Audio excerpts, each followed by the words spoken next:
Ahoy, mateys. I'm a sea captain again, but this time, Captain Jack Sparrow. No, just Mr. Mallick. Anyway, new hat. Maybe I'm not running out after all. Who knows how long it's going to go on for. New hat, new chapter.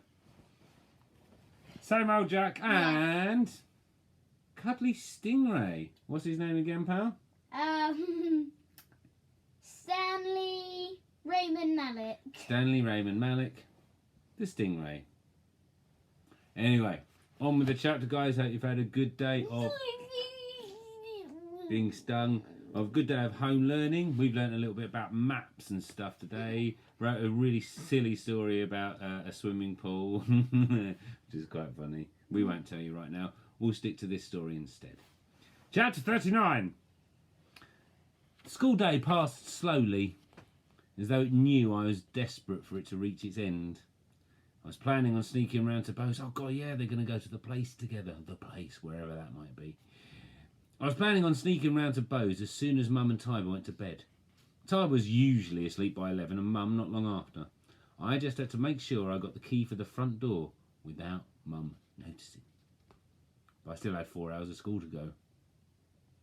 I tried to stop watching the clock. I'm sure its hand slowed when I did.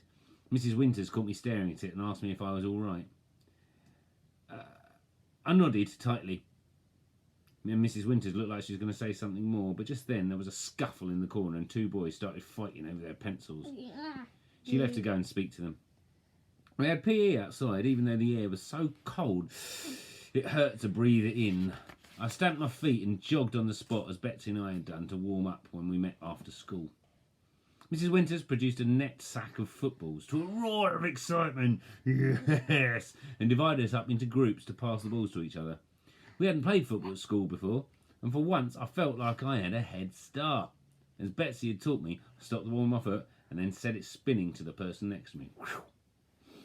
I had to wait a while for my next turn because Terry missed the ball completely and had to run over to the other side of the playground to retrieve it. After we'd done this, for most of the lesson, Mrs. Winters blew her whistle and we gathered round her. "We've got time for a short game before we finish," she told us. There was another whoop of excitement. We divided into teams and then there was a scrum and a scramble for the ball and someone fell over and the whistle was blown again. I hung back.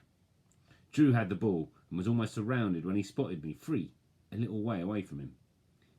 "Leo!" he shouted, and before he was engulfed by the crowd, he kicked the ball towards me. It was a good pass. Not as good as Betsy's, but I ran towards the ball and dribbled it towards the goal. One of the taller girls, Aisha, ran straight at me. I kicked the ball, sped round and past her, and then I ran to catch up with it. I heard someone shouting something, but no one was telling me to stop, and so I kept going towards the goal. 2 boys were running towards me. I could hear their feet thudding hard on the ground like a kind of countdown. Betsy and I had been practicing sending the ball up into the air using our feet, and I felt sure I could do it. Although Betsy had told me it's hard to do it in a game, it was one of our tricks. At first, I'd found it easier than Betsy. It made me think of Bo flying. I concentrated on the ball. It rolled and skidded easily along the ground, and as I looked at it, it seemed as though the world around me, the kids, Mrs. Winters, Mum, Tiber, Dad, my worries and my dreams, all of it was just a bit further away. Football does that to me sometimes. I forget everything else.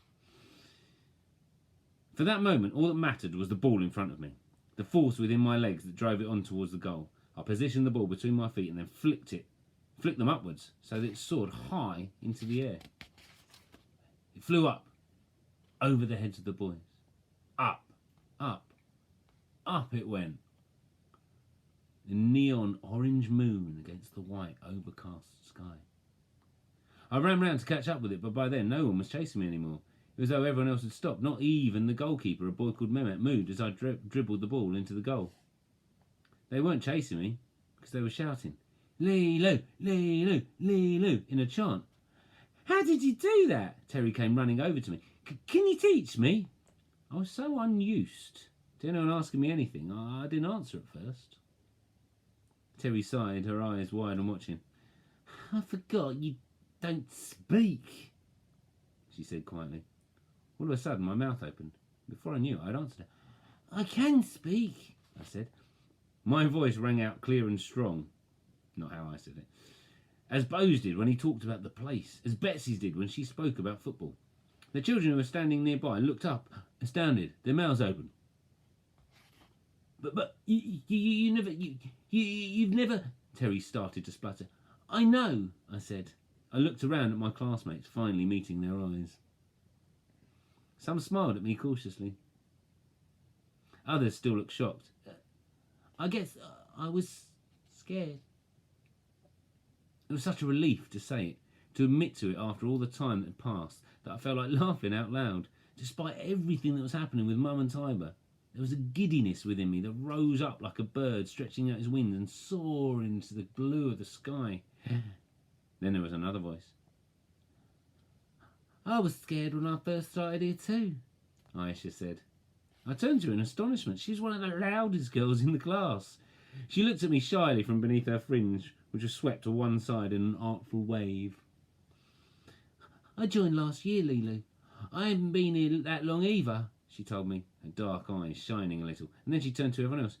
You all knew each other so well. You'd already made friends. I was really lonely at first. I'd never have thought it, said one of the boys. I realised it was Drew. The boy who'd seen me in the book corner the first day who'd passed the ball to me. He was so loud. Well, I was hiding it, wasn't I? Aisha said. If I talked all the time, then who would know I was shy? I guess I was hiding it in a different way, I said. Aisha grinned at me. I think we thought you didn't like us, Terry said slowly. No, it wasn't that, I said. I just felt so different to you. You all know what you're doing all the time with the work and everything. I felt, well, a bit stupid with it all, really. Now that I'd started talking, I wondered if there's anything I wasn't scared to say. I could feel everyone looking at me, but this time, it didn't make me feel uncomfortable or awkward. I glanced up at them, meeting their stares. Finally, Drew spoke. That's not true. I don't know what I'm doing all the time. Sometimes I don't get it.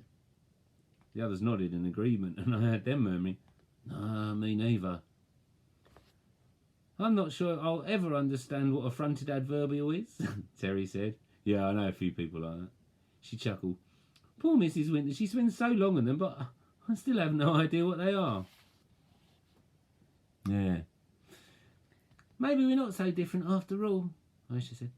Perhaps not, I said quietly, before Mrs. Winters blew the whistle again and told us we'd better hurry up and get changed. A lot of voices over here, she said. Let's walk in nice and quietly so as not to disturb the other classes. Drew groaned a little. Aisha raised her eyebrows at Terry and me, a suggestion of a grin on her lips. And Mrs. Winters looked at us all, her eyes travelling from face to face. And then she started smiling too. And went off to the other side of the line, where she wouldn't be able to hear us talking. What a lovely, upbeat, positive chapter. She's finally settling at school. And it wasn't the schoolwork. It wasn't the resilience. It wasn't getting through mistakes. It was football that did it.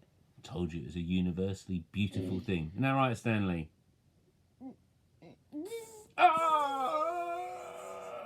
Anyway, guys, hope you've had a nice day. Remember, watch out for stingrays. Stay safe, stay happy, stay curious, and stay... stingy! Bye. Bye. Say bye.